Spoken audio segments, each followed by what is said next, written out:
Hello everybody, it's Jen. Welcome back to another design team project for Not Too Shabby Shop. This is the card that I am going to be creating today using the mini stamp set from Sunny Studio called Coastal Cuties. This stamp is still available in Not Too Shabby, so I will leave the links below as always. Before I get going here on talking about the card making process, I did just want to say that coincidentally, design team member Mary Polanco also used this stamp for her project this week. So I'll link that below as well so you can get another idea of how to use a mini stamp set to create a full card. These stamps are really great because they're super affordable and you can just play around with them and have a lot of fun creating multiple cards for about $4. So I'm doing some stamping here. I'm using my Fawn Jet Black ink, and I did go ahead and use my Misti for this just because sometimes when using masking paper, it can not give you a good impression on the first stamp. So you can see here, I'm using some Simon Says Stamp masking paper, and I forgot to cut out a little piece by her pigtail, so I just needed to trim that up. When you're cutting out your masks, you want to make sure that you are cutting on the black lines so that you don't have a ring around your images. This will give you a seamless look. So I'm going ahead and I'm going to stamp this little cutie in her little pool floaty here a third time. There are two little characters in this mini stamp set, and I'm just going to be using this one for the card today. So before I get into the Copic coloring, I'm just going to do a very soft background here using some Peacock Feathers Distress Oxide ink and my makeup brush, which I purchased very inexpensively off Amazon. You can see here that I am dabbing off that ink quite a bit onto my laminated piece of cardstock. I want a very soft background for this card. This is really nothing new for me. I'm absolutely in love with this technique. And for about $10 for several brushes, I'm just loving the soft backgrounds that this creates for a clean and simple card.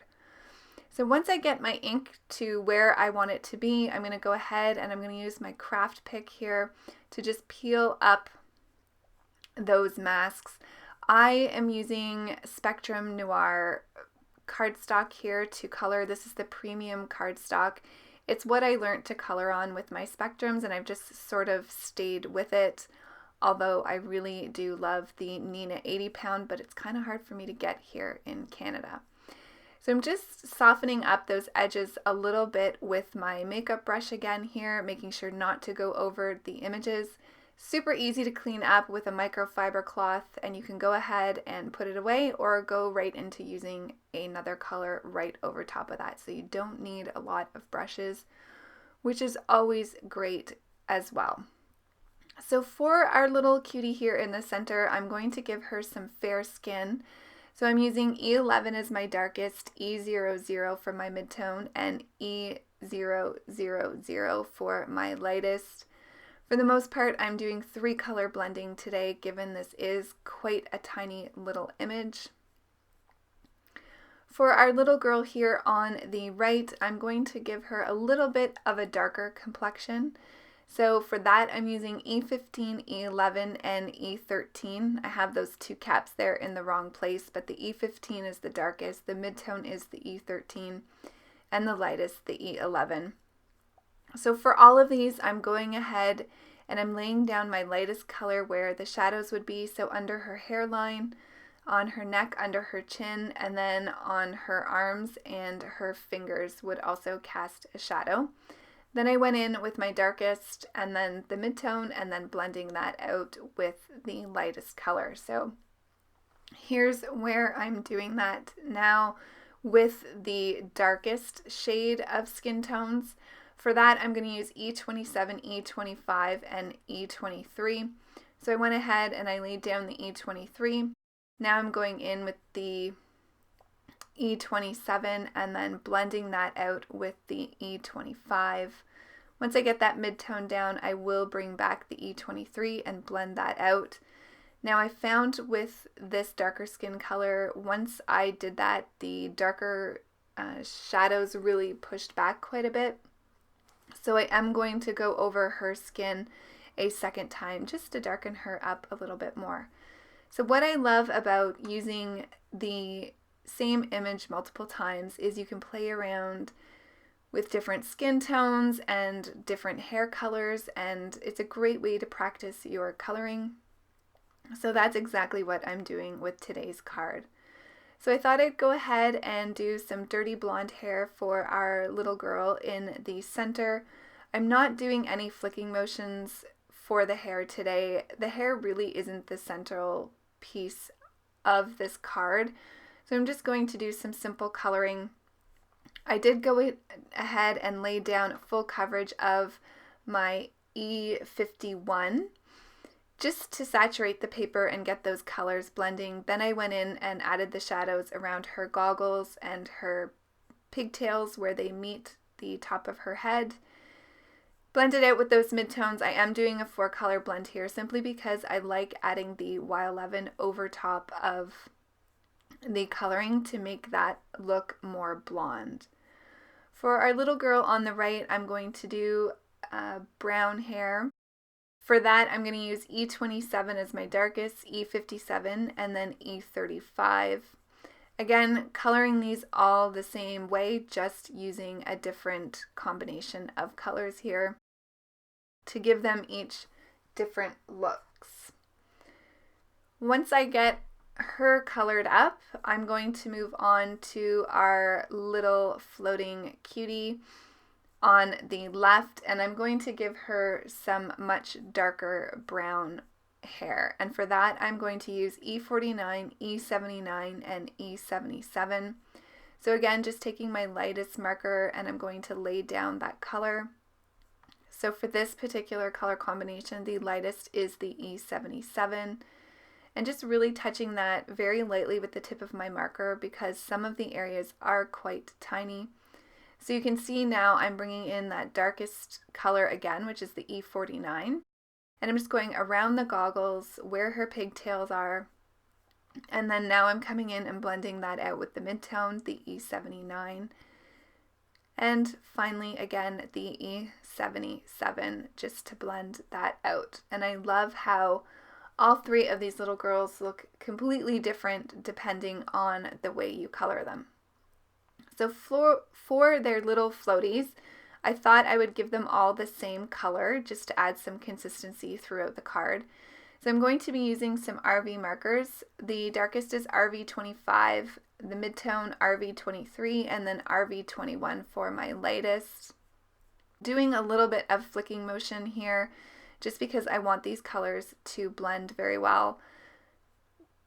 So the darkest would be around their bodies and then underneath their arms. There'd also be a slight shadow cast in that front part of the ring where it goes inward, if that makes sense. Hopefully that makes sense.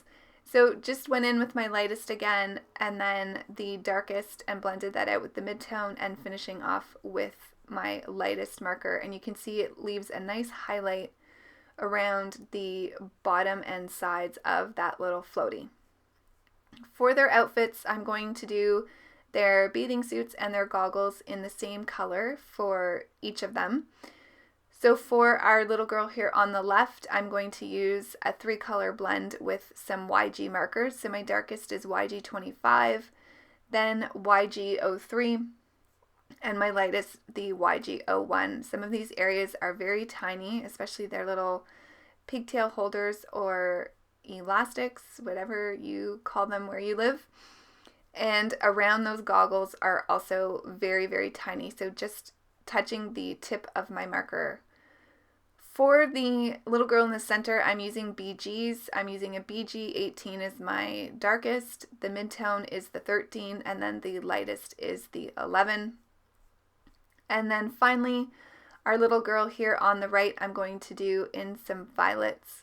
So V09 is my darkest, and then V17 and V15. And you'll notice here, I went straight to the darkest marker just because these areas are really tiny. I didn't want to oversaturate the paper. So started off going darkest to midtone to lightest. So now that I have these all colored up, I'm going to stamp the sentiment. The sentiment in the mini stamp set says, "Hi there, cutie," which is adorable.